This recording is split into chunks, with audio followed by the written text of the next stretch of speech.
Meaning of face-off. Face-off. Face-off. Face-off.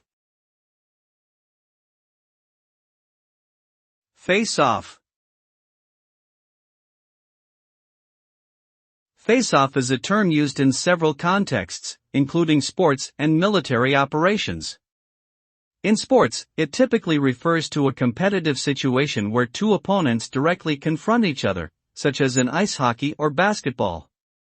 In military operations, it can refer to a situation where two opposing forces come into direct contact and engage in combat. The result of a face-off can vary depending on the context, but it often involves intense competition or conflict that requires skill, strategy, and determination to overcome the opponent and emerge victorious.